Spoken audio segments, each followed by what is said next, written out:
we did it. A lot of people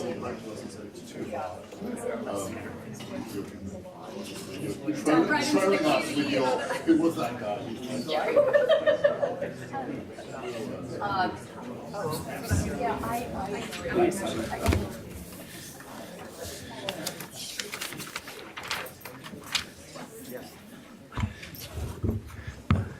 Hello, I'm Jonathan Lear, the Ramond Family Director of the Neubauer Collegium for Culture and Society. And I'd like to welcome you today to a director's lecture by Professor David Runciman entitled The Fate of Democracy, Renewal or Decay. Professor Runciman is in the Department of Politics and International Studies at the University of Cambridge, and he served as its head between 2014 and 2018. He's a fellow of Trinity Hall. Now, many of you will have read his essays over the years in the London Review of Books, and some of you might have listened to his podcast, Talking Politics. His academic career is a meditation on political representation, the exercise of political power, and the strengths and weaknesses of democratic government. And his books include The Politics of Good Intentions, History, Fear, and Hypocrisy in the New World Order, and then Political Hypocrisy, Mask of Power from Hobbes to Orwell and Beyond, then The Confidence Trap, A History of Democracy in Crisis from the First World War to the Present, and I think most recently, How Democracy Ends, published in 2018. Now, this book is remarkable in many ways. Runciman rejects the widespread assumption that to understand the present, we need to go back to the 1930s. But more startlingly, at least for me, he does not believe that democracy ought to be defended at all costs. He accepts the idea that forms of government have life cycles that need to be understood and respected. And he argues that contemporary democracy is in middle age, and indeed is going through a middle age political life crisis. There are choices to be made, some of them much better than others, but the good ones will be made with an eye on the stage of life of this political form.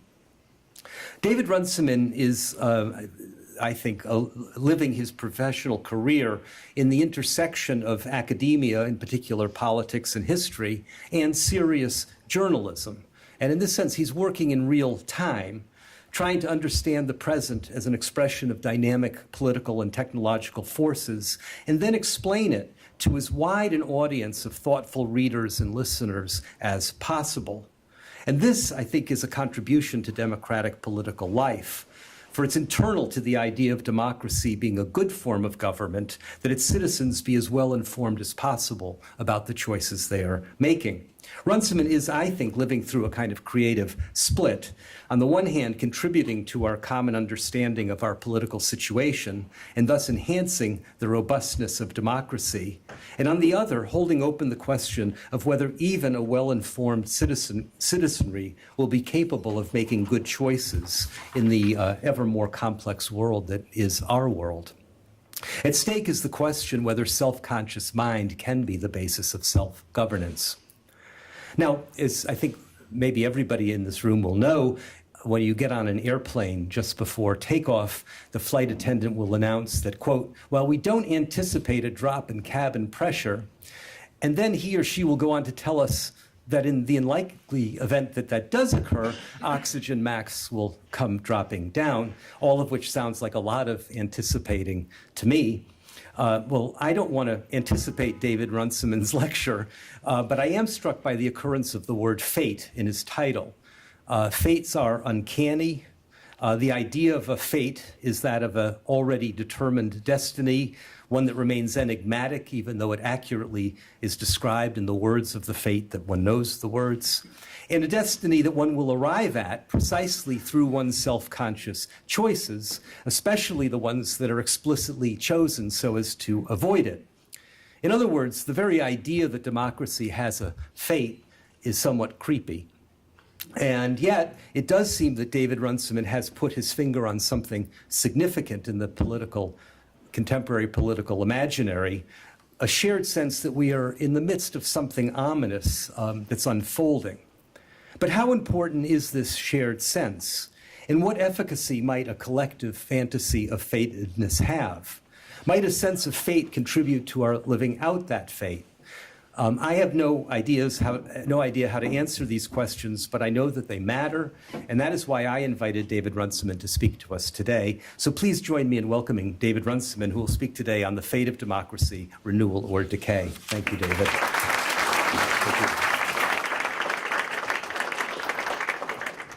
Thank you very much. Is the mic working? Yeah, so I don't need to stand behind here.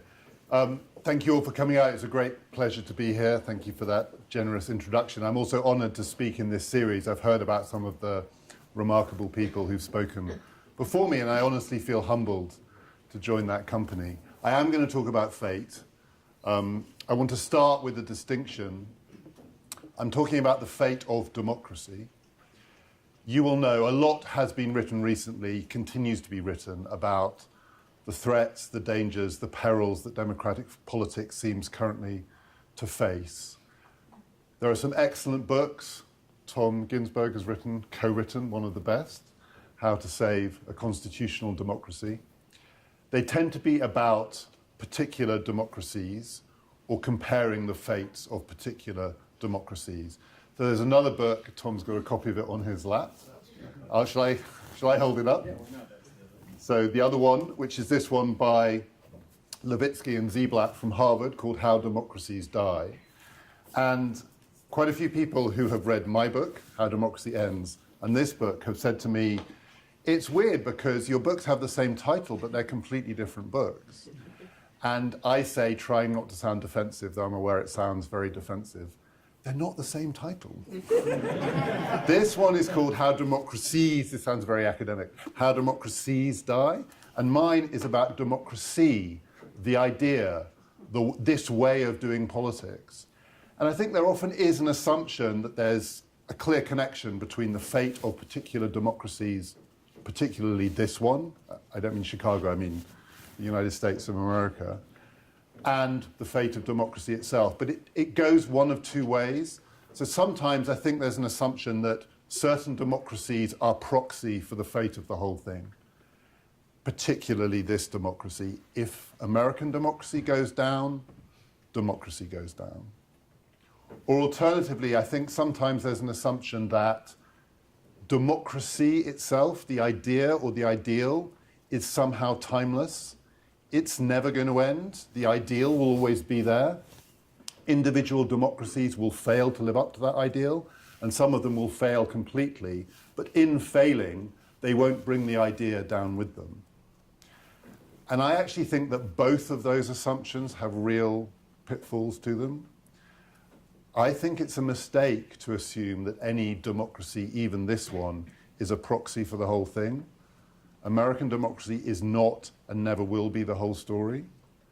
But I also think that it's a mistake to assume that the idea itself, the ideal, as a living ideal of politics, is immortal, is timeless, can never end.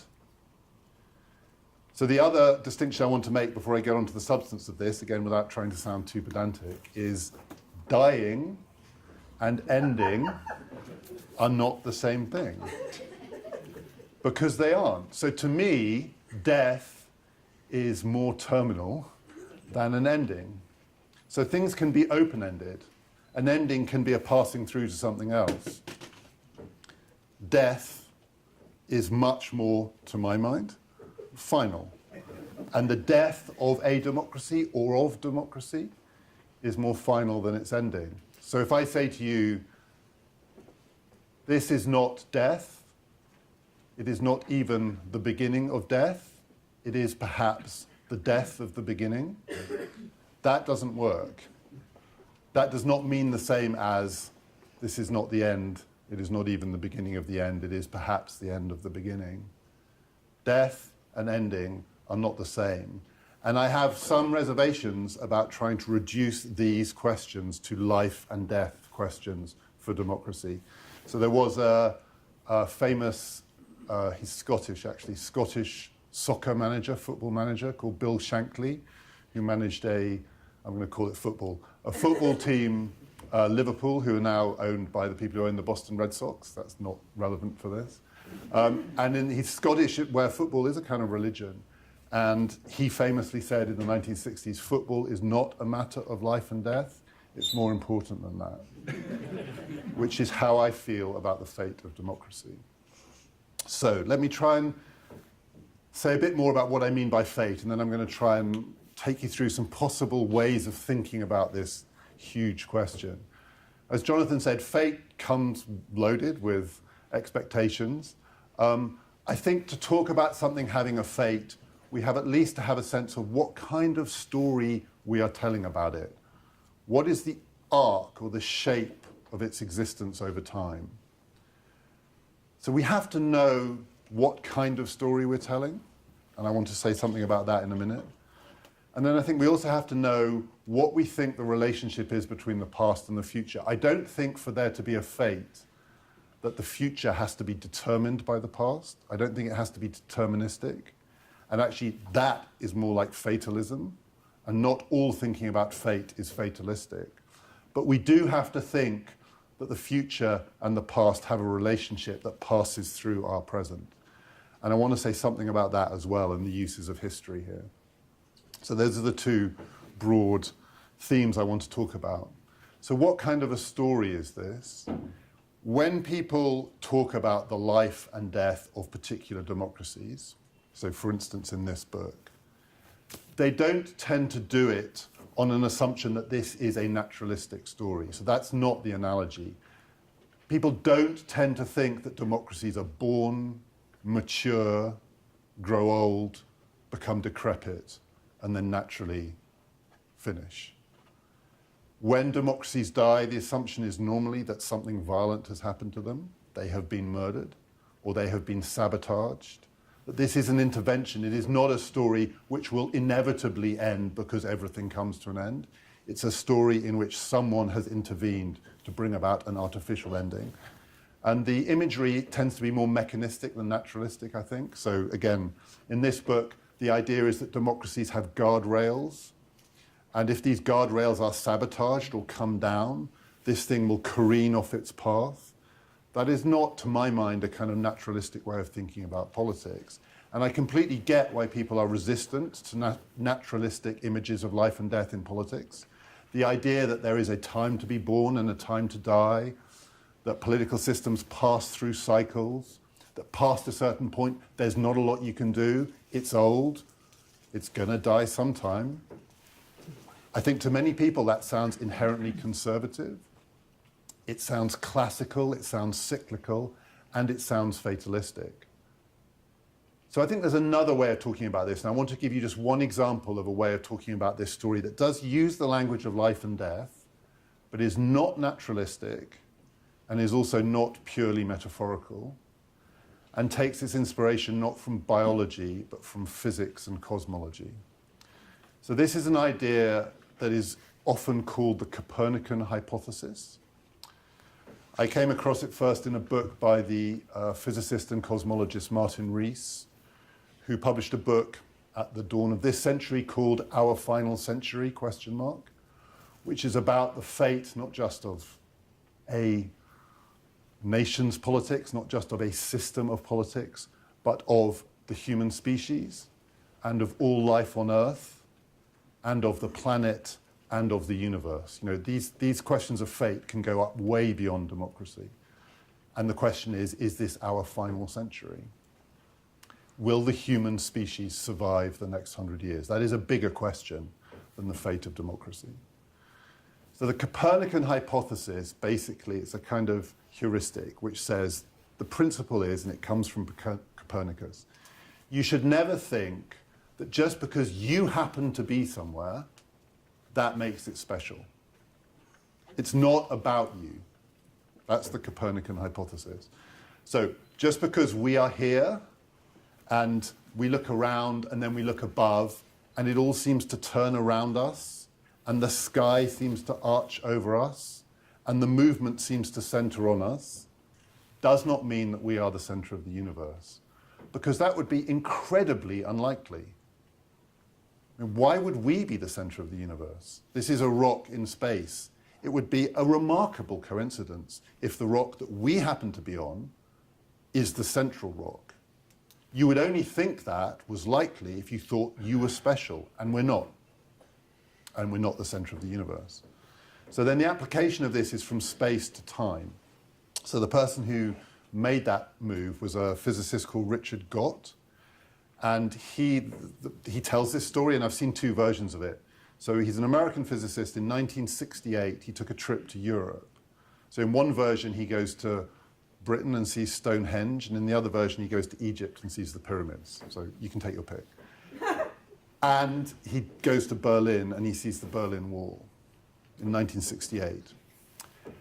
And he thinks that the application of the Copernican hypothesis to things in time is you shouldn't assume when you see something that you're seeing it at a special moment in its existence just because that's when you see it.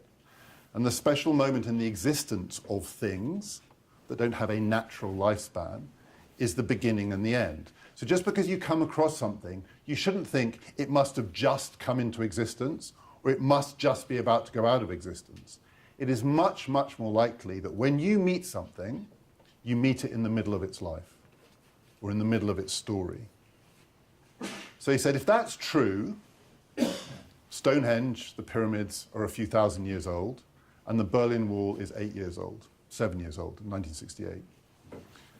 So he thought, probabilistically, Stonehenge and the pyramids will outlive me, but I will outlive the Berlin Wall. That seems to be the likeliest outcome. And then in 1989, waited a bit of time, he was proved in his own terms right. So then he said, let's run an experiment using the Copernican hypothesis. And so what he did was he took, I think this is in 1993, he took a time slice, a random day on Broadway, and he looked at all the shows that were running. And then he asked the question, can we estimate their likely lifespan from how long they've been alive? If we assume that it's very unlikely on that day that we will encounter a show at its birth or at its death. And it turns out it's a remarkably useful and accurate tool because the shows that had been running for years, Les Miserables, Cats, whatever, had years to run, and the shows that had been running for weeks had weeks to run because you almost always encounter things in the middle of their lives. So then Martin Rees applies this from Cats and Les Miserables to the fate of the human race and the universe. Same argument. So it is unlikely that this is the end of times. We often think it's the end of times because we're freaked out by what's happening, to us. So just because Donald Trump is president and Jeff Bezos is the richest man in human history and Kim Kardashian is the most famous, that does not mean that the world is coming to an end. It's freaking us out, but we are not special. So what would it mean to think that we might be in the middle of the human story? So there are two ways that you can run that argument. One of which says Homo sapiens is roughly 100,000 years old. That's sort of how long our species has been around. We're talking a long time. And if that's true, then we are likely to be around for a lot longer. It would be really, really unlikely that that story would end in our lifetimes or the lifetimes of our children or of our children's children. Probabilistically, even if being in the middle means we're like 80% of the way along, we've got a long way to go. That's the good news story. So the bad news version of the story is do it not in terms of years, but in terms of population. So work on the assumption that there will be a final human. That is, there will be a final Homo sapiens. Again, this is about ending and not death. So we'll be moving into a post-human future. There will be human-type creatures. But Homo sapiens will eventually cease. There will be a total number of Homo sapiens who have ever existed. There have roughly been 100 billion of us, very roughly. But the vast, vast majority of those people have been born in the last 2 centuries. And quite a lot of them are alive now.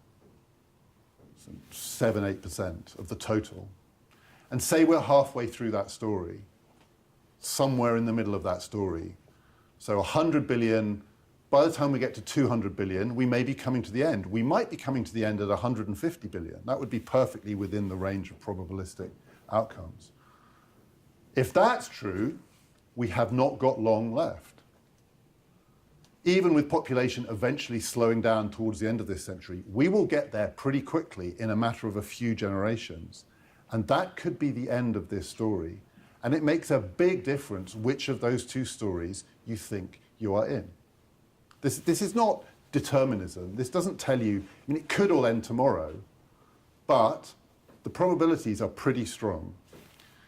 So, democracy. What would happen if you applied that argument to democracy, the Copernican hypothesis? What does the arc look like? So I think in that case, there are three stories you can tell. There are three competing narratives.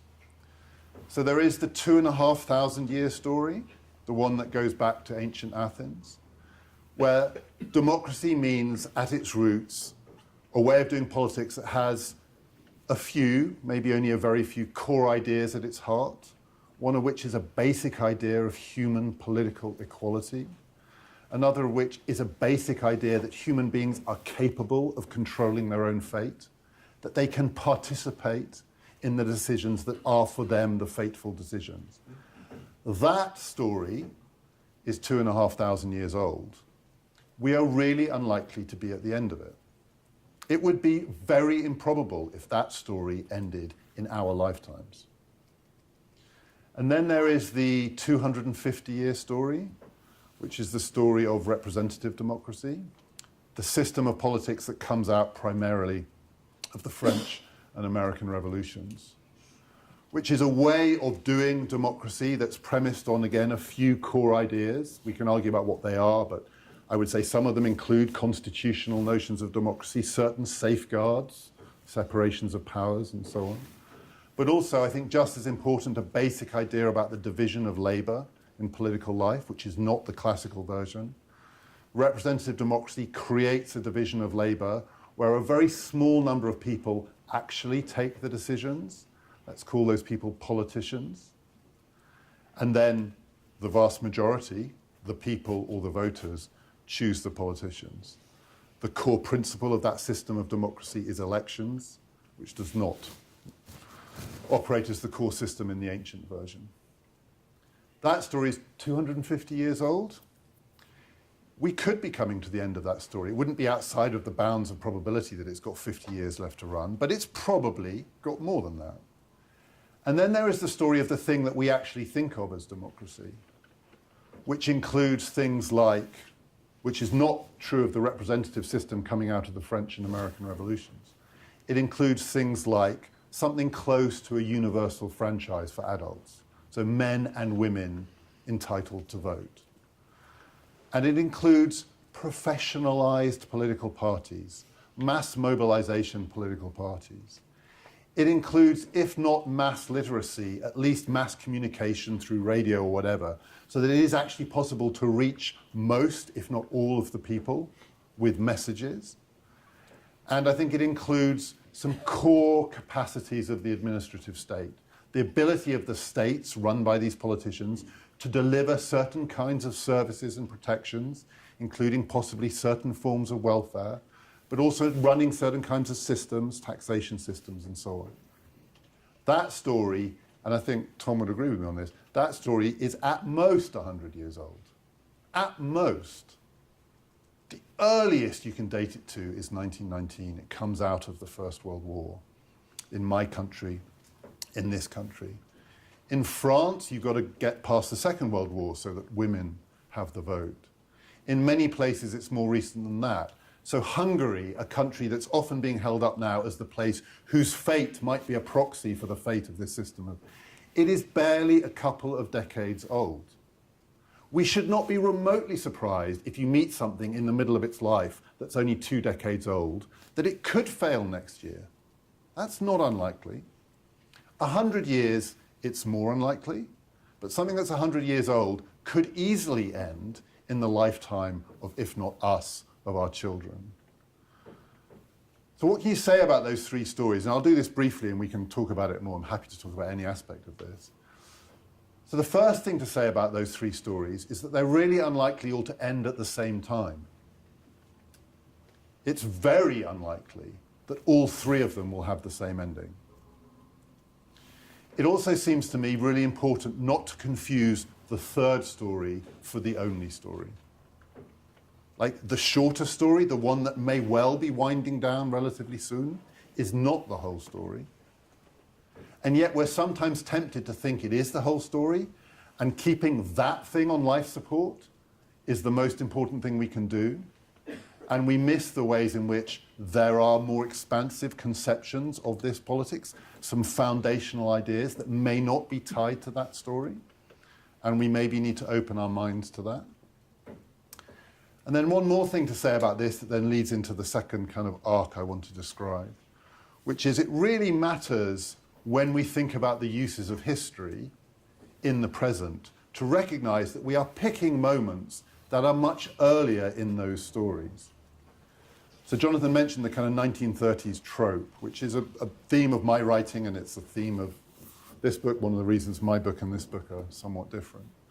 But not just, I mean, this is actually a really excellent book. There are some books I think that are less good. So the one that I particularly dislike, if I'm allowed to say that, is Timothy Snyder's On Tyranny, 20 Lessons from the 20th Century, which does the thing, which I think is the kind of anti-Copernican thing, of looking to the past, thinking we're the most special people who've ever lived, looking to the past, finding the things in the past that remind us of what we're going through, and saying those must be the most important things in the past, because they remind us of us. And aren't we the people who matter? And there is a consistent theme, I think, in some of the writing about the current crisis of democracy that says you can see the parallels with the 1930s. So for instance, just one example, there was a film that was put up on the New York Times website before Christmas. I'm going to paraphrase it, but it had the very striking headline roughly along the lines of, if you think this is not fascism, you are not paying attention. And it was films of Trump and Mussolini.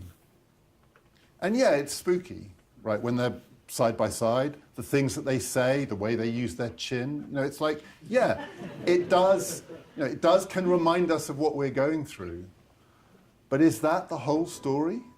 So one thing to say about drawing examples from the 1920s or the 1930s in the life, the fate of democracy, is that if we're talking about the 100-year story, that is really early. These things were 10 years old, perhaps, insofar as they were functioning at all. And we are maybe 100 years old. And if you meet a 100-year-old who's behaving like a 10-year-old, you shouldn't assume that means that their fate will be the fate of a 10-year-old. You should think something's weird happening to the 100-year-old. Why are they doing this? And the important thing is not the similarity, but the difference. So I want to try and illustrate this.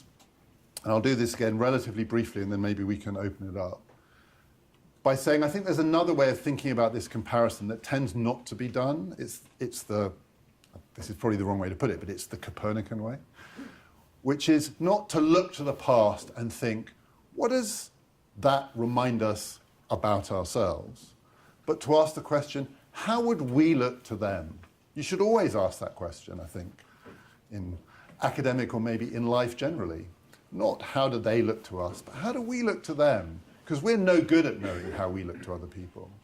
So what would happen if you took a citizen, a concerned citizen from the 1930s, from the United States, from Great Britain, let alone from Weimar Germany, and showed them our world?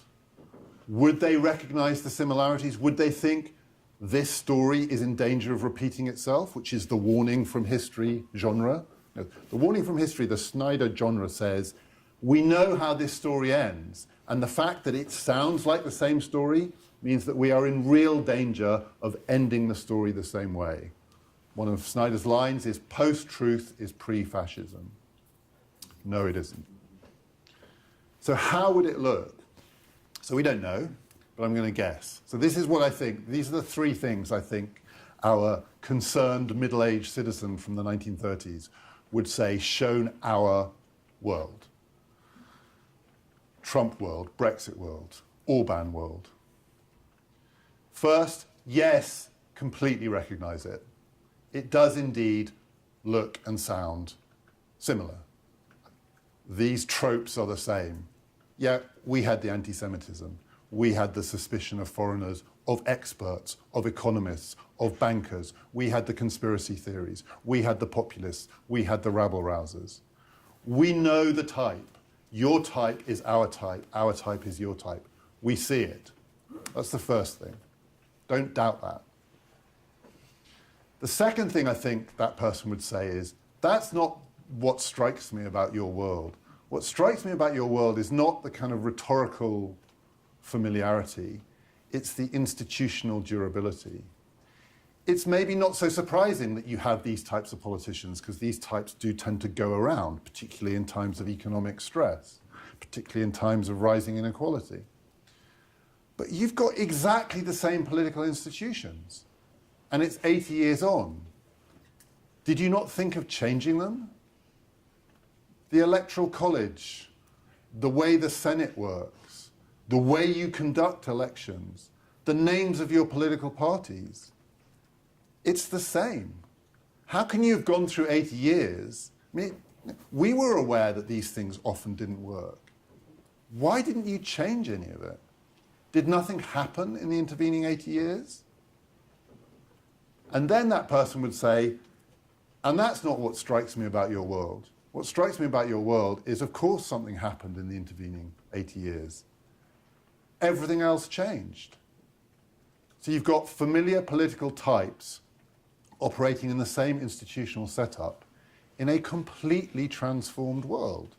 Because we, to someone from the 1930s, are the future, and the future is spectacularly different. So that person would say, you're so rich, which we are, right? So in developed democracies and economies in this country is 10 times richer than it was in the 1930s.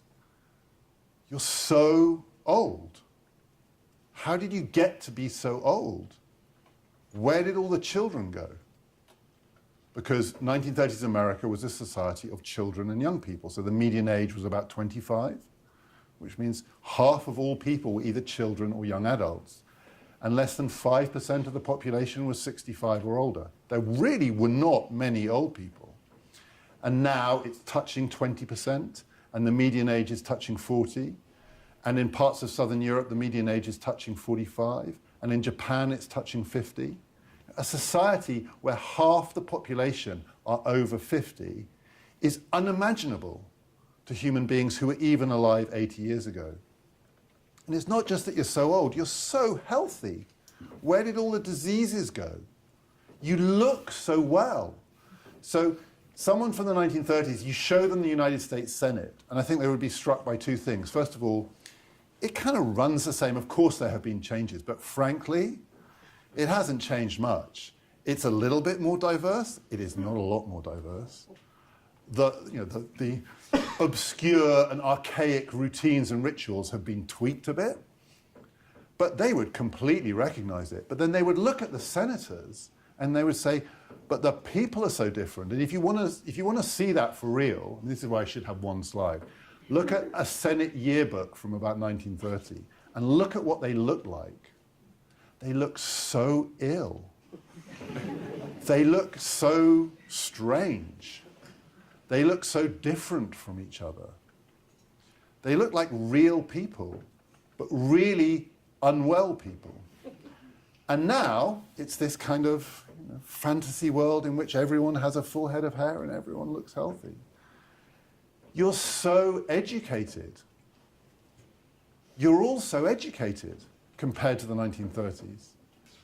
A society where, again, less than 5% of people went to college. So it's more stark in the UK, where I come from. So in 1930s Britain, 1% of the population went to university. And now, for people under the age of 40, it's touching 50%. Complete social transformation. And then they would say, and finally, what the hell are these? Why are you asking me about Trump? Why is that the story? Why are you asking me about politics? You guys don't do politics anymore. You're not interested in politics. Unless, is this where you're doing politics? Because this is all you look at. Are you looking into this for politics? What the hell is going on? Why are you asking me about the similarities? That's not the story. The story is the difference. So if you have those three levels, rhetorical familiarity, in the things that the politicians are saying, how they're behaving, how they're acting out, remarkable institutional durability, complete social transformation. And I haven't even touched on, I mean, there's so much else to do with gender relations and sexuality. I mean, this society is just unrecognizable. So what's the relationship between them? Rhetorical familiarity, institutional durability, social transformation. So one kind of version of the story is, this is the kind of, so a book I think that tells a version of this story is Yasha Monk's book, The People versus Democracy, where he sees that Hungary is the kind of canary in the coal mine. This is the way we're heading. The rhetoric will undo the institutional durability, and the institutions, as they come apart, will send the social transformation into reverse. And it will be, in the language that political scientists sometimes use, a backsliding, a going back. This thing will cascade backwards to the 1930s. Or a more, I think, plausible version of that, which is something like, the institutions, being so durable, have also become very unresponsive. And so actually you're already seeing a bit of a falling back of the social transformation. So again, remarkably and uniquely, the United States of America now has a falling life expectancy. So that's, you know, we're all so old by 1930 standards, but we're not as old as we were 5 years ago. And as the social transformation starts to go into reverse, the rhetoric is going to be ratcheted up, the populist rhetoric, which will then undo the institutions further, which will then lead to a further backsliding of the social progress story, which will further supercharge the rhetoric, and there is a cycle that takes us back. I think there's a different way you could see the relationship between them, which is that actually it's the institutional durability that is allowing for the rhetoric, the rhetorical familiarity. That people who are voting for Trump or for Brexit or for Five Star or for whatever it is, they are not doing so like they would in a democracy that's 10 years old because they think this thing's falling down. But they are doing so because they've never known anything else. We don't have any knowledge or experience of anything else. Even in Italy, very, very few people would have a memory of what came before. The institutional durability allows for this kind of politics because I think a lot of people believe that the institutions will survive it. In fact, they will take big risks. Brexit seems to me a pretty good example of this. People didn't vote for Brexit because they wanted to break democracy. They voted for Brexit because they thought democracy would protect them from the consequences of Brexit, because these institutions are so robust. The threat to the institutions is the social transformation. That's the story. And actually, this kind of politics and these kinds of institutions can get trapped in a kind of frozen relationship where the institutions are strong enough to withstand the politics, which riles up the politics a bit to threaten the institutions, which means we have to double down on the institutions to keep them secure enough to fend off the politics. What is British politics like at the moment? What is American politics like at the moment? It's not broken, it's just stuck. It's frozen. And meanwhile, the world is changing so fast around it. Social transformation. And the complication of the social transformation story is that it is good news. The threat to democracy is the good news story. Because it's better to be older and richer and better educated and more networked and healthier. But the societies like this one have never existed in human history. No one has ever been as old as us, as rich as us, as educated as us. No one has ever had anything like these, not even close. So, for the last sort of 10, 15 minutes, I want to just give some examples of how that social transformation story might play into those three narratives. Like, where are we in the life, the fate of democracy, if the social transformation story is the really important driver of change? So I'll give a couple of examples. One based on the education, miraculous advance, and the other based on technology. So with the education story,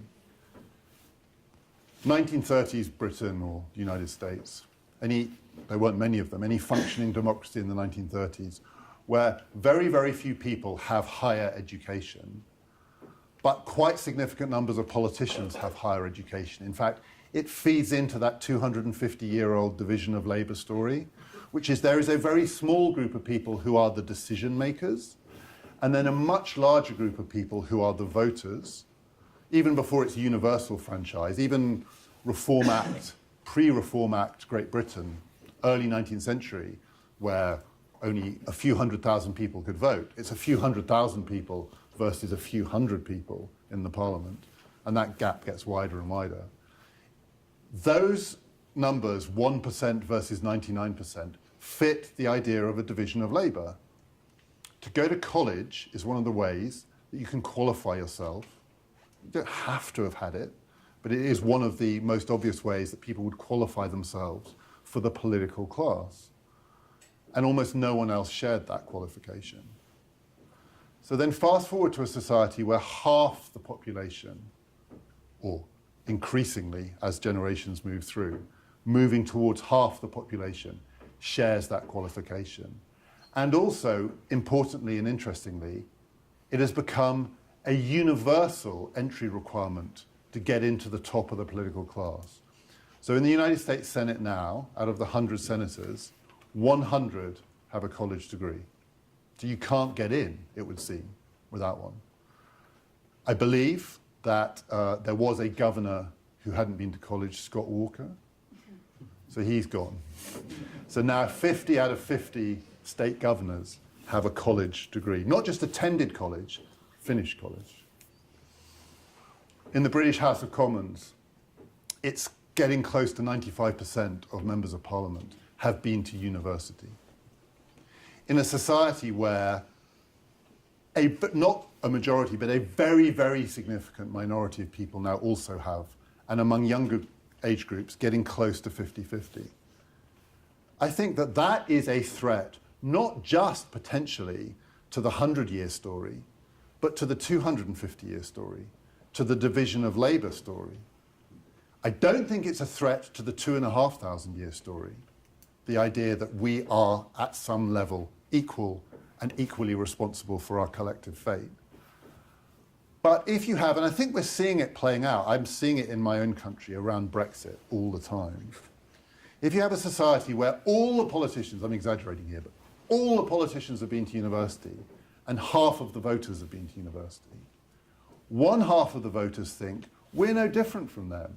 They're not better qualified than us. They don't know more than we do. They're us. So why do they get to decide? Why don't we get to decide? Why can't we be them? And you get the other half of the population who say, we're never going to be allowed to decide. We're never going to get a fair crack of the whip. This is a conspiracy of the educated against us. It didn't used to be a conspiracy of the educated because the politicians were educated, but no one else was. So the politicians had to compete to represent different coalitions of the non-college educated. But now, all the politicians and half of the voters are one kind of person, and we're the other kind. So why shouldn't we think that this system no longer works? It no longer represents us. In the Brexit argument in Britain, because whether or not someone went to university was the single biggest determinant of how they were likely to vote on Brexit, the British Parliament, part of the reason it is paralysed is it's paralysed by fear because it doesn't know what to do, because the parliamentarians have noticed that they do not anymore plausibly represent the electorate. Because they all went to university, which is the reason why the vast majority of them want to remain in the European Union. And they know that the majority of the voters in that referendum don't and didn't. And those people do not have that kind of representation in Parliament, which actually means that the parliamentarians are terrified. They don't know what to do. They don't know if they dare follow their consciences, because they fear if they did, they might actually break representative democracy. Now that is part of the 250-year story. I'm not saying it's the end of that story, but it's a sign that social transformation can have much more profound effects than simply something that compares us to the 1930s. Or the other example, which is this technology, what impact is that having? So one way to think about that is in that 100-year or 50-year story, the shorter story, where these things come together, the capacity of the administrative state, the ability of parties to mobilize the voters, give the voters a voice channeled through forms of mass communication.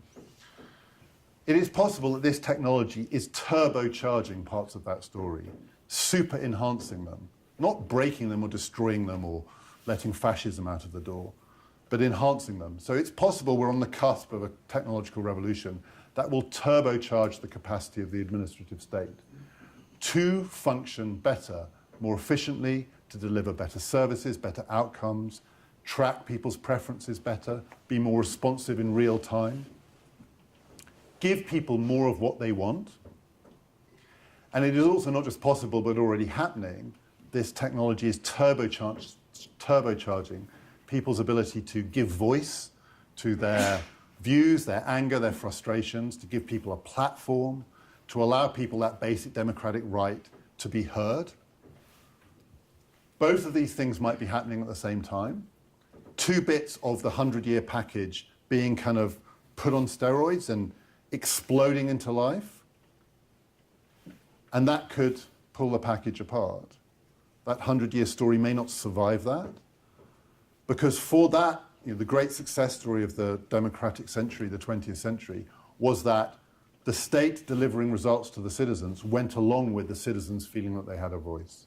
And these things reinforced each other. And now, even if the state through this technology is going to acquire capacities to really track our preferences and to give us what we want in real time, it does not feel like listening to us. Often the preferences are preferences that we're not even aware that we've expressed, being tracked in ways that we don't understand by people who are not accountable to us.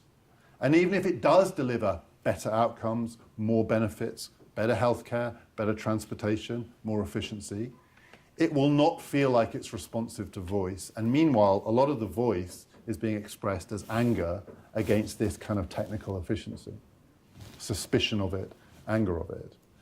And the institutions that used to bridge popular voice and the power of the administrative state, newspapers, political parties, are being broken by this. Political parties are, if anything's going to go from that story soon, it seems to me political parties are the first thing in the firing line. Now, that is not a story about the 1930s. It is not a story about the death of democracy. It is, to refer to the title of this talk, a story where democracy could simultaneously renew itself and decay. These things can happen at the same time, or rather, bits will renew and bits will decay. It's not all one story, and it's not all one package. This is, it seems to me, likely to be a story of the fragmentation of democracy. Some parts of our lives almost certainly are going to become more democratic. We will, I think, partly thanks to this technology, partly because there is growing demand for it, have more control over some of the decisions that we feel shape how we live, particularly as they relate to where we live at the most micro-local level. And I think some parts of our lives inevitably are going to become less democratic. And if that happens, then I think it is more than possible, it is likely that the 100-year story is coming to an end, because the 100-year story is the whole package. It is possible, but less likely, that the 250-year story of representative democracy is coming to an end. I think that story's still got a lot of life in it. And there are lots of things that we could do, different kinds of representation, different ways of dividing up the labor, different kinds of safeguards. And I think it's very unlikely that the 2,500-year story is coming to an end. The story of basic democratic equality and the right of human beings to exercise some control over their fate. But the thing that worries me, and I'll finish with this, the thing that worries me is that we are too fixated on the short story, because we think that the short story is the whole story. I am very attached to the short story. It is one of the greatest success stories in human history, the great 100-year success story of representative, constitutional, liberal, welfarist democracy, even in its less social democratic versions, a form of social democracy, is potentially the greatest thing that we've ever done. But it is not the whole story. So I just want to finish with two examples of the way in which I feel this anxiety, and I don't want to sound like the person who says, I'm not sanguine and relaxed about the thought of that story coming to an end. But there are potentially bigger things at stake than the fate of that democratic package. So one thing that really bothers me about contemporary democracy is the way in which I think we see the strains all around us. We see this kind of coming apart, this fragmentation, administrative capacity over here, voice over there, anger here, technocratic expertise here, conspiracy theories rife. We see these institutions that have barely adapted over 80 or 100 years. We see political parties under profound strain, barely functioning at some level. And we think what we have to do is to wait for the next election to solve it. So the solution to this will be, next time we'll vote for the right person. And that person will somehow make this right again. And you see it everywhere. Waiting for 2020, waiting for the second referendum, God help us, the third referendum. Who's going to come after Merkel? Who's going to come after Macron? What's going to happen next in Italy when they have another election? Can Modi survive April? Are the Gandhis on the way back? I understand it, partly because it's exciting, it's sport, it makes sense of the story. But there is this kind of persistent view that electoral outcomes are the salvation, and they aren't. At a certain point, we're going to have to recognize that actually it increasingly looks like we're going through the motions. And we could carry on going through the motions for a long time. You can carry on waiting for the election to solve it, I would say, under this arrangement, because we're not at the end of it. The 100-year story is not going to end tomorrow. It's likely to last for another 50 years. And if it lasts for another 50 years, we could keep voting for people for 50 years in the hope that the next one is going to save us. And meanwhile, this thing will be dying. And then the other thing, to go back to where I started, near where I started, is that there are bigger fates at stake than the fate of democracy. So there are bigger questions here that we face politically, morally. For want of a better word, they are the existential questions. So the book that I read just before I came here, the last book I read, was by, I want to call him David Foster Wallace, David Wallace Wells, not David Foster Wallace, called The Uninhabitable Earth, based on an article he wrote, I think, about a year ago in New York Magazine, in which relatively, he would say soberly, I'm not sure, taking the latest science about climate change and looking, in his words, not at absolute worst-case scenarios, but within the probabilistic bounds of what might happen if we continue on this path towards our fate. What this planet will be like, not in 2100, but within the lifetime of some of us and certainly our children, within a generation or two. And it is a tale of biblical horror. I do not recommend reading it before you go to bed. So it is a tale of death and plague and fire and war and flood. And it's all based on, quote unquote, the science. It takes the science on the projections within the bounds that look at the upper end, but not wildly at the upper end. We're talking about 2 degrees, 2.5 degrees, 3 degrees of warming. Once you get to 4 degrees of warming, it is the end. And a lot of scientists whom he interviewed for this book have complained that it is alarmist and it is counterproductive and it breeds fatalism because it's so horrific. It overwhelms our capacity to think that there are political solutions. You read that book and you just want to curl up in a ball. And he's in the UK at the moment, and a week or so ago he gave an interview in The Guardian, and he was asked, how do you respond to this criticism that your book is fatalistic and it breeds a kind of despair? And he says, I don't accept that. It is a call to arms. It is a wake-up call. I want to shock people into seeing that they have to do something. And then the interviewer said, but what can you do? You describe challenges that seem almost impossible. What can any individual do? And he says, there is one thing we can do, and it's the thing that will make all the difference. Vote. Now, it's a completely unobjectionable thing to say. I feel bad being the person to say I didn't like that answer. I'm very keen on people voting. I think it's a good idea.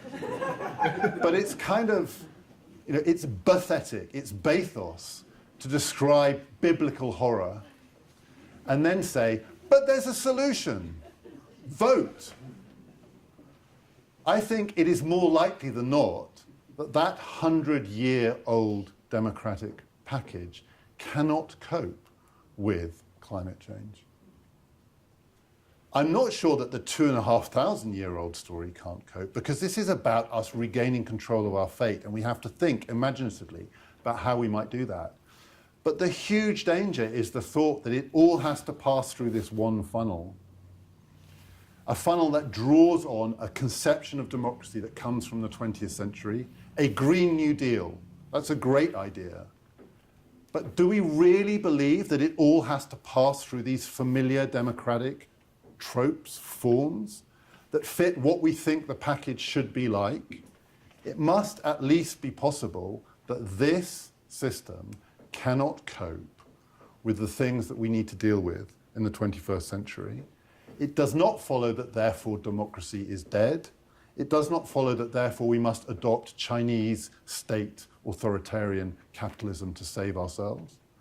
But it does mean that we have to get away from thinking that the fate of democracy is set by the shorter and not the longer story. And we have to get away from the idea of thinking that the thing that we are familiar with is the whole story, because it isn't all about us. Thank you.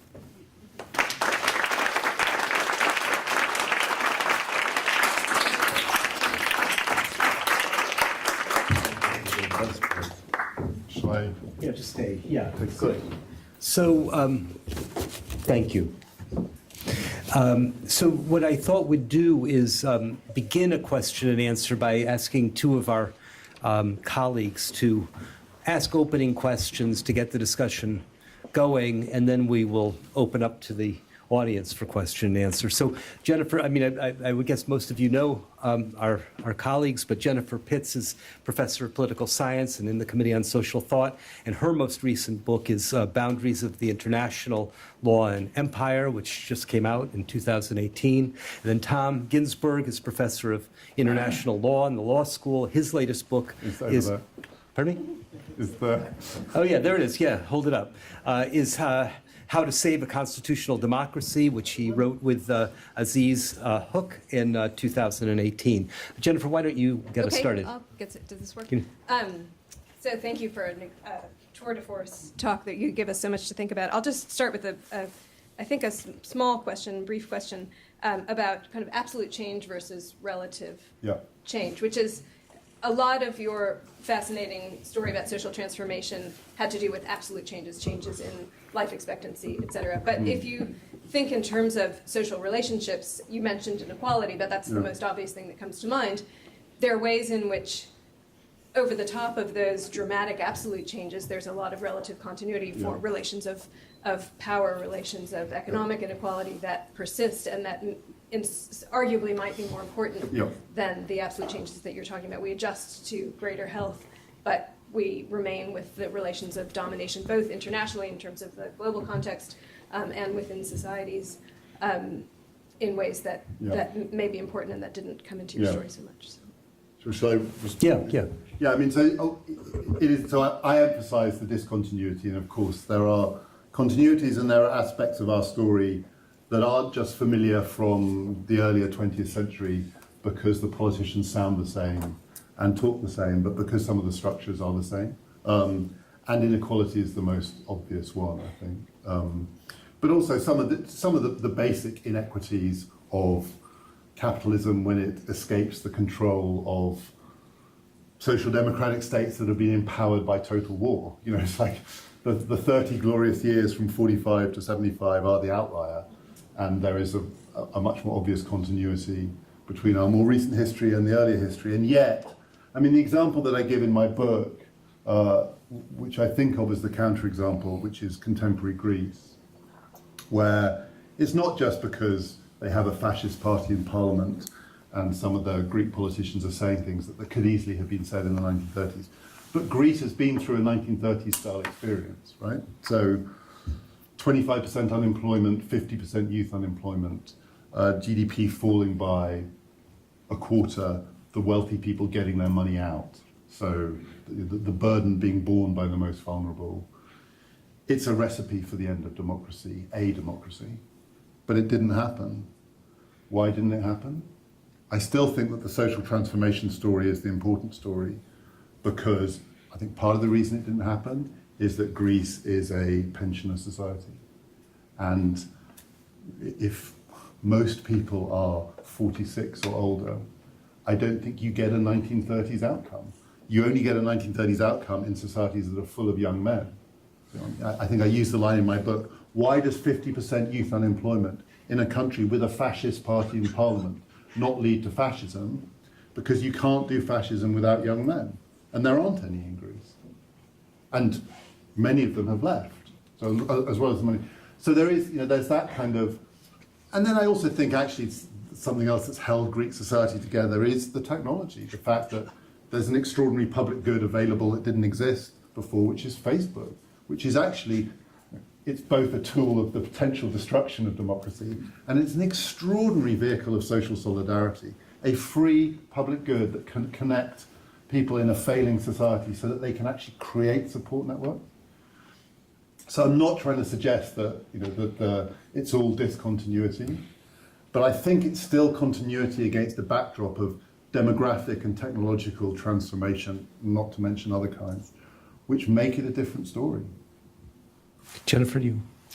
I have other questions, but I don't have any follow-up to that. Do you want to take over? Maybe I'll ask a final question. Yeah, Tom. Question. So one of the things I think you've done, which is so brilliant and so great, to bring to this burgeoning literature on democratic erosion and such, is to bring demography in. And your answer to Jennifer just highlighted one way you've done that.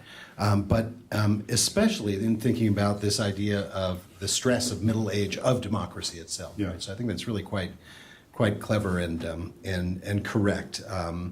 But then I wonder, is democracy more like, it's certainly not like human beings whose probability of death increases the longer you last. Yeah. It may be a little bit like national constitutions, for example, which the longer you survive, the more likely you are to survive in the next period. Yeah. And maybe it's something in between. Maybe there is a unique stress of middle age, which Hungary just went through and failed, for example. So I guess my question for you is, what will help us to get to the positive outcome? And quite specifically, I want to ask you about technology. Yeah.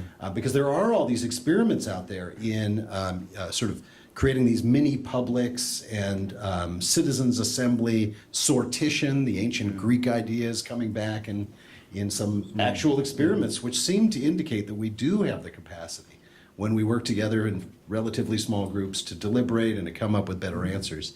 What do you think of all those experiments? Can they help us get through the middle life? So I'm really glad you asked that. Can I answer the two parts of that? Because that sort of aging thing and middle age thing. I mean, the thing to say about the Copernican hypothesis is that it does not apply to things with a natural lifespan. So if you meet someone who is 80, you should not assume that probabilistically that person is in the middle, because we know it applies to the things where we don't know. And in a sense, that's the point. Like, things that have been around for a while are likely to be around for quite a long time to come. And so maybe like constitutions, they're not going to be around forever, but to be entrenched, like Les Miserables on Broadway, is to be entrenched. You will not age naturally. You could keep going for a long time. So that, in a sense, that's part of the point. On the question, in a sense, that was what I wanted to get to. And given another 45 minutes, I would have talked about this too, which is, when you think of the shorter, the middle, and the longer story, people often look to ancient democracy and think kind of, we need to get back to some of that, we need to recapture some of its vitality. But they want to pass it through the prism of the package that we're familiar with. It's often conceived of as an add-on. And I increasingly feel that the challenge with these experiments, lots of them going on in lots of different places, is the assumption is we want to find the one that we can scale up and run through conventional, constitutional, liberal democracy and kind of revive the party system and the rest of it by kind of injecting life through this.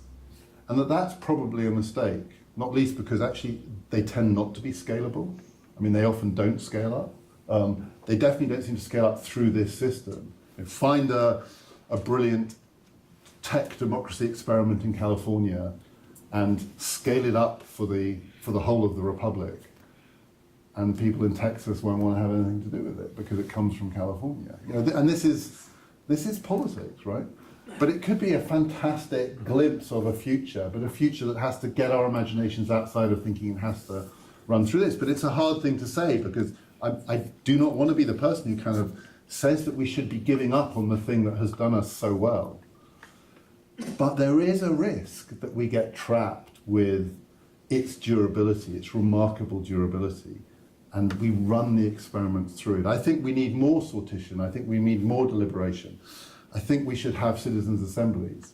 But I spent one of my more depressing experiences about a week ago was to spend an hour on the phone with a Labour Member of Parliament who, in the series of amendments that have been going through Parliament to try and resolve the Brexit vote, was proposing the amendment that says delay Brexit and have a citizens' assembly and ask the people what they think, not through a referendum, but through an actual form of democratic discourse. And we know how to run these things, and we will solve this. And I spent an hour saying to her, it is a great idea. It is never, ever going to solve Brexit because it doesn't exist in this kind of vacuum great idea that we add on to it. The place where we are now will kill that idea because people will say, you don't believe in a citizens' assembly, you just don't believe in Brexit. And it's that challenge of expanding our imagination so we can see the potential of these things without drawing it back. But also without giving up too soon. It's a balance. But I absolutely feel we do need much, much more of that, but in an open-ended way, not in a staving off the death of democracy way. Tom, do you have do you want to come back? So I'll Yeah, just ask yeah. one little follow-up question, which relates to what you've just said, actually, which is that one of the things I found fascinating about the talk is the way in which the probabilistic reasoning and, like, on the one hand, there's a kind of determinism to the probabilistic reasoning. On the other hand, there's a strong sense of agency in that it really matters what story we tell ourselves. And if we change the story we tell ourselves, that's important. And so I wondered, I mean, it's a very abstract question, but can you say something about where you see the space for agency in all of this? Because a lot of what you're saying seems to be a caution, don't think we can change this because probabilistically, it's just not likely to. So I'll give a short answer to that. I think a lot depends on who we are, right? So we as a species will not be able to keep this thing going forever because everything has a shelf life. But we as the people who are alive now have some really important choices to make about where we think we are in this story, that it isn't all about us. There is a real vice in democratic thought, which is presentism. Democracies really do struggle with thinking about the future, the short-term future, the next election, and so on. I mean, it's a cliche, but cliches are cliches because they're true. And so there is a question about who we are in this story. So that there might be within that probabilistic frame a kind of, I guess, a deeper fatalism. But then, in the cosmological perspective, the universe is going to end, like it's going to go cold one day. That's no reason to give up now. I took there to be something sort of therapeutic in the probabilism, actually, that kind of council of perspective. I mean, so the thing, and it's not in my book, it's something I've thought about recently and come to in a different route, but those three stories, the longer one, the medium one, and the shorter one, I have found it quite therapeutic to think in those terms and to believe that we can step out of one story imaginatively, and it does not mean we are stepping out of the life of democracy into termination and death. We are opening our imaginations to a different story.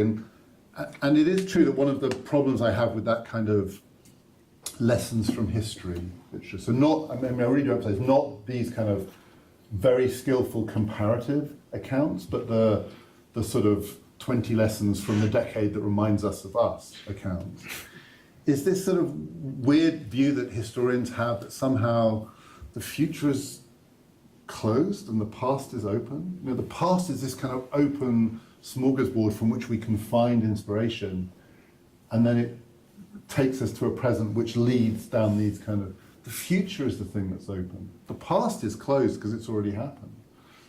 There are different futures. It's not ultimately open because in the end we're going to get to the end. But there are different versions of this democratic story, and I think we are trapped in the present. Thank you. Thank you both. So we're open for questions from the audience. Please. Yes, yeah, there'll be a mic coming. I have a mic, I think. Yes. My name is Julia Thomas. Is it on? Yeah, it's on. Thanks for this absolutely fabulous talk. What I'd like you to do, though, is reflect a bit on the references to science that have run through this whole talk. Yeah. The relationship between these sciences and what you're saying about the possibilities of democracy. Because you open by saying the naturalistic story isn't the one we want, and using this Copernican physics metaphor, which is fabulous. I did like that. But then you ended rather offhandedly with what is essentially a geological story about Earth systems transforming. Yeah. And that is a very serious danger that we're facing now. Yeah. And the lengths of time that we're dealing with when we're talking about the emergence of the Anthropocene are quite off the charts from the ones you mentioned. The human species emerged 300,000 years ago. Right. I was giving the shorter version, but yeah. You're giving us a shorter version of Homo sapiens, but I think we need to really bear down on what that relationship is. And you've introduced the sciences into these talks, but not used them to think about the space that we now have to operate in. Yeah. And I'd love you to reflect a bit more on that if you would. Sure. Thank you. No, I mean, that's an excellent and profound question, because so I said, I offered a false contrast between a naturalistic account and a kind of physicalistic account. But as you say, when we're talking about Earth systems, we're not talking about cosmology. And actually we're not, I mean, at some level we're always talking about physics, but we're talking about the possibility of exponential and runaway effects. We're talking about systems that feed off each other in ways that aren't like the natural account of a life, but can have these dramatic tipping point effects. And that does not fit those slightly more probabilistic and fatalistic stories that I was telling. And there is, that's what makes The Uninhabitable Earth a completely terrifying book, is it takes us outside of the bounds of that. We don't know how much time we've got, because we don't know what time means in this context, because of the possibility that we move from one time into another time overnight. We may have already. It's possible. And that's not, I completely take that point, it does not fit the arcs. Even that phrase, arc, right? It's not an arc. It's not a rise and fall story. It's a story of moments of explosion. And it's terrifying. And again, as with the Anthropocene, as with the idea of the explosion that took place sort of 200 years ago, the single chart that summarizes all of human history, the one hockey stick chart that really matters, which is the one that goes like this, and this is 1800, and this is economic growth. And there wasn't any. There wasn't any, really, for almost all of the history of Homo sapiens. And then 200 years ago, we worked out how to explode it into life.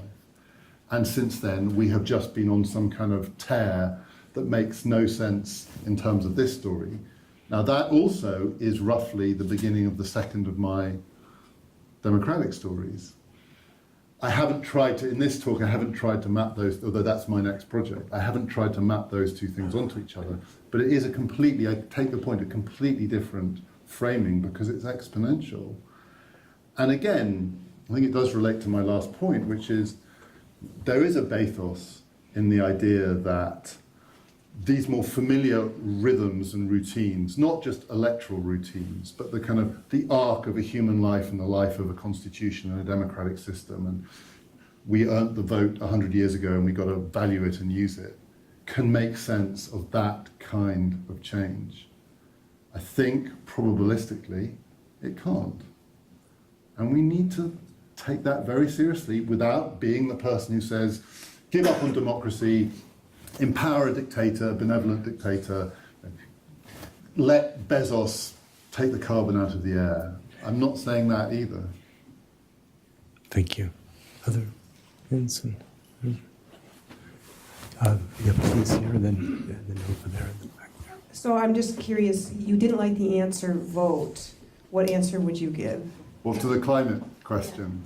So I can't, so I would like to say that the answer I would give is not don't vote, but the answer I would give is open up the space of our political imaginations. And again, I'm not saying don't vote for the Green New Deal, but open up the space of our political imaginations to the thought that that radically might not be enough. Not because we need to abandon democracy, but because we do need, again, in this experimental mode. You know, it's the one thing that democracy has not been institutionally in its success story is remotely experimental. These institutions are remarkably resistant to experiment. And the idea that we just need to think that the future has this kind of open quality to it in which we may be completely freaked out by where our politics is heading. And that's not necessarily a bad thing. I mean, it is possible that we will have to embrace some forms of technocracy that are not democratic at all. I mean, I think, if I had to put my cards on the table, I think that climate will probably require a combination of really austere, non-democratic, technocratic solutions and radical democracy, street-level democracy, genuine participation. Sort of a combination of technical solutions to take the carbon out of the air and this new movement in the United Kingdom called Extinction Rebellion, where they have announced we are all going to die, so we need our politics to be different. So their line is, it's like being told you have 6 months to live, and the way we are responding politically is we might take a morning off work. So you would not do that if you were told you had 6 months to live. First of all, you would start mourning. I've been talking to Jonathan about this. And secondly, you would do something, even if it was just to kind of, get out of the rut. I'm not saying voting is like taking the morning off work, though in the division of labour it is taking the morning off work. But it's not enough. Did you have your hand up? Yeah, please. Thanks a lot. I wanted to ask about some of your concerns about the continuity of representative democracy. Yeah. So it was a very balanced talk because you say, it is pretty old in some places, and that suggests it might not be, on its deathbed. Yeah. But even before you get to the climate change part, you were using the story of Brexit to say something about your concerns about the continuity of representative democracy in particular and kind of party-based democracy. Yeah. But I wasn't really sure why you had that skepticism, because while you were saying that both the college-educated and the uneducated in Britain feel entitled to a greater amount of political authority, they kind of agree on that, if anything, even if they disagree about how it should be exercised. Those things don't really sound too inconsistent with representative democracy. I mean, it shifts slightly what representatives think they need to be doing, or at least cynically pretend to be doing. But party organizations can kind of handle we are going to try to be accountable to our electorate, and we're going to explain why. And after all, the party systems themselves some of these parties are 300 years old or more. And so I'd just be interested to hear, separate from the apocalyptic climate story, why you have some doubts about the... So I'm not sure exactly how I put it, but I think I was trying to say something similar to what you were saying, which is So maybe where I don't agree with you is that the party system can cope with this. I actually think the party system is under acute strain because of this. The one I know best in the United Kingdom, it's completely broken, actually, because those familiar representative structures do not work. Part of the reason British politics is paralysed is that we now have representatives in Parliament, we have voters, and in the case of the Labour Party, we have about 500,000 people who are the active party members who are demanding a direct say and are being given it by their party to use against their representatives in the name of the voters. And it just doesn't work. Now, I'm not saying it couldn't work, but for it to work, I think we need to open up what we think representation is. And that, I still think it's within the 250-year story. I mean, it's opened up a lot over time, not least the franchise and everything else. But it's right at the edge of the 100-year story, I think. And I hope I was saying that I do think that if we're in the middle of that longer, medium length story, it's got a ways to go. And it's not the end of representation by any means, and there will be new kinds of representation. And not just new kinds because new kinds of people will become representatives. But again, there has been remarkable continuity. So I've been studying this question about the demography of representatives as well as the people that they represent. And the most startling finding that I've come across is that since the invention of this system, putting it very crudely, the representatives have always had an average age of 50. Like, you go right back to the beginning. So in the British Parliament, the average age of members of Parliament now is 50. 50 years ago it was 50, 100 years ago it was 50, 150 years ago it was 50. But 150 years ago, they were 50 when their population was about 20. And now they're 50 and their population is nearly 50. And that Italy is the first society in human history where the parliamentarians are now younger than the voters because of the five-star movement. So it's like, so there are those strains, but it can cope with those strains. So we need more young people in Parliament. I mean, we just do, right? Not just one famous young woman from New York, but lots. Need to open it up, need to open up that idea of what it is to give people a say outside of election time. It can cope with that. I'm not sure that the sort of system that we've had for the last sort of 50, 60 years is going to be able to cope with that. I think those old parties may be going to break, and break quite soon. That's not the end of representation, but it could be the end of the Democratic and Republican parties. Joel, do you want to back there? Yeah, and then we'll go up there. I'm Joel Cohn. Thank you very much for a most enlightening talk. Thank you. I'd like to know how you accommodate in this vision three matters that I don't think you mentioned. One is very rapid demographic growth in Africa, Yep. with an abundance of young men Yep. not employed and marginally educated. Yep. Second, the fact that elected politicians are responsible to the people who vote in their countries and not responsible for the welfare of people in other countries. Yep. Is a system of nation states compatible with any solution to the climate problem? These are big questions. The third. Yeah, those are just the starters. That's Just to for warm up. What's the third one? And the third is my question about whether your rather rosy picture of education in the United States reflects people going to school or what people know in a country where a majority of people do not believe in evolution, and about half the people think that God created the world as it is 10,000 years ago, or 6,000. Okay, can I do them in reverse? And I'll have to do them relatively Yeah. quickly. So I can't do justice to those questions, but I've got something to say about each of them. So taking the third one first, I'm not equating education with knowledge in the same way that I don't believe that because all 100 senators have got a college degree, that they all know a lot, necessarily. Some of them probably do, some of them probably don't. It's more a form of social identification. I mean, it turns out, I don't want to bring all this back to Brexit, but I come from a university town where pretty much everyone voted to remain in the European Union, because that's what university towns did. The map of Britain is basically the university towns versus the non-university towns. But I don't think that they know more.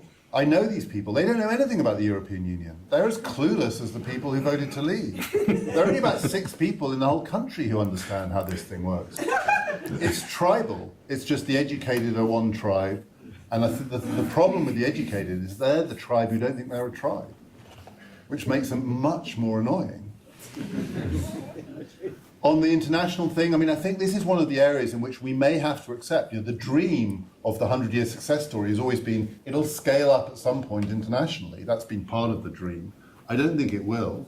I don't think this form of democracy does scale up to the global level. I think some of the challenges we face are almost certainly going to require institutions that are not fundamentally democratic to address them. So I don't believe there will ever be democratic international governance of the internet. I mean, I think the governance of the internet is unlikely to be run through a democratically organized set of institutional arrangements. Not just because it's too complicated, I just don't see how that we're going to get there.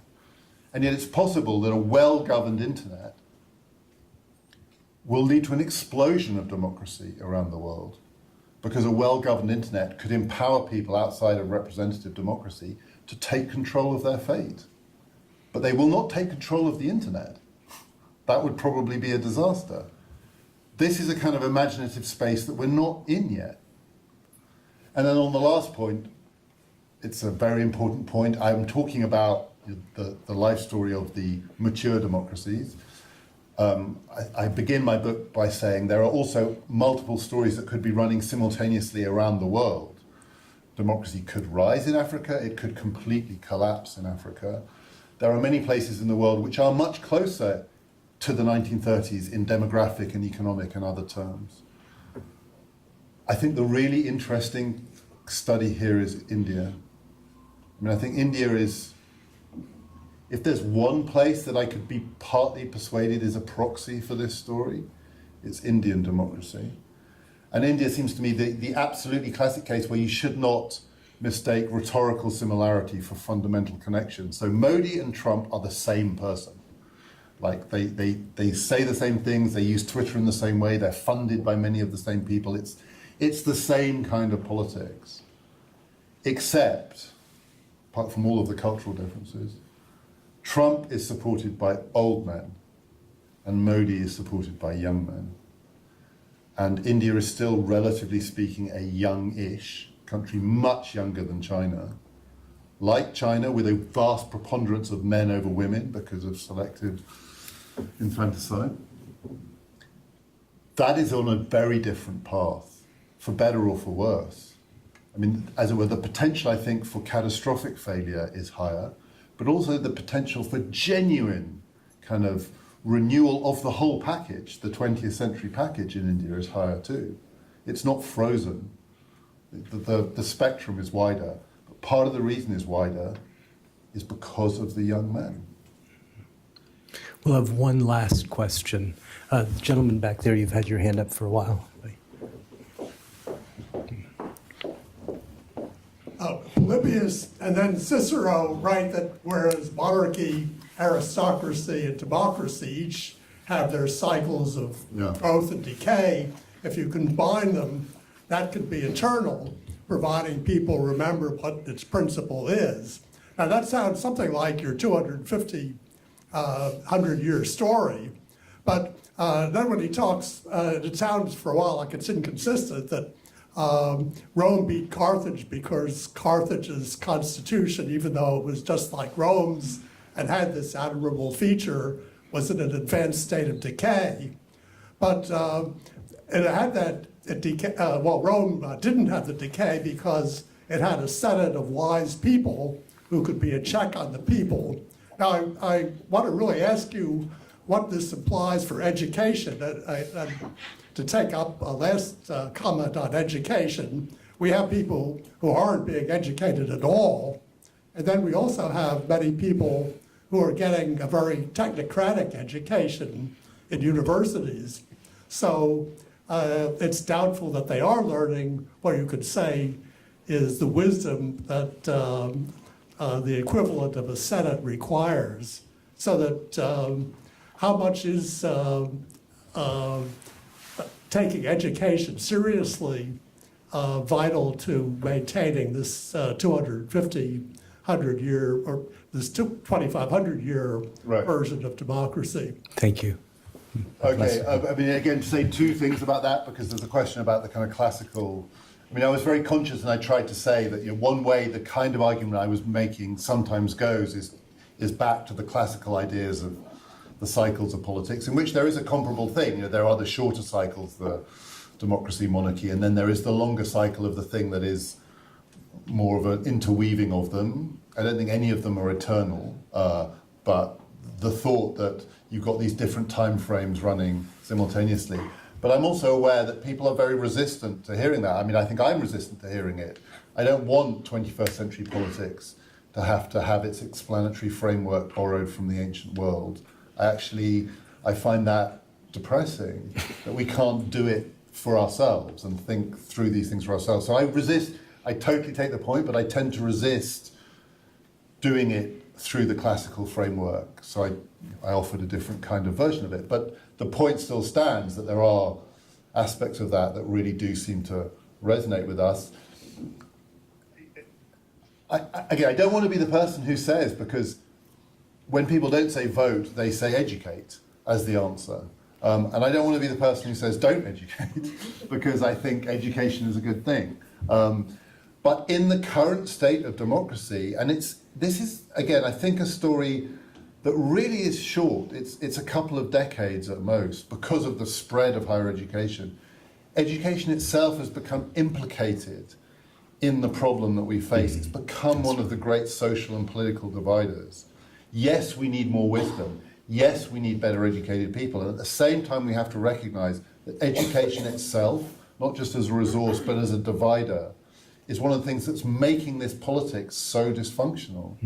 It's one of the things that's actually feeding the paralysis.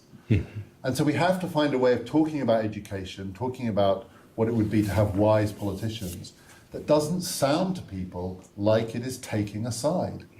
It's so hard in contemporary democratic politics to say the right things without also sounding like you are taking a side. Because we are now divided not by party, not actually by income, not surprisingly, particularly by gender. I mean, we are obviously divided by gender in lots of ways, but not in how we vote. We are divided by age and by education. And we are only divided by age and by education because we are the first societies in human history that could be divided by age and by education. If you said to Plato, there is going to be a society where there are many more old people than young people, I don't know what he would have said, but he might have said, well, my arguments about democracy don't hold anymore because, like all thinkers, he had assumed that the natural order of things is there have to be more young people than old people. How can there not be? How can the old prosper? You'd have to stop having children. Well, we have. I mean, look at Japan. I mean, literally, that's how it... So it's new. I mean, who knows what the Platonic argument there is, and he would then say, well, the old people aren't so wise, so... But given that Plato's central criticism of democracy is that if you have a democracy, you will be ruled by young men, and no one wants that.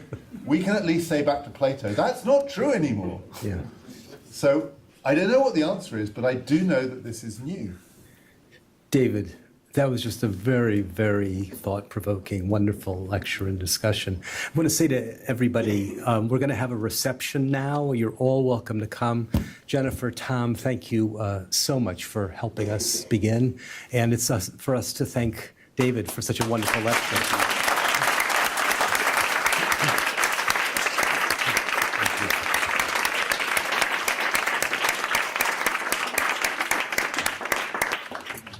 That was fabulous. That was really, really fabulous, David. Good.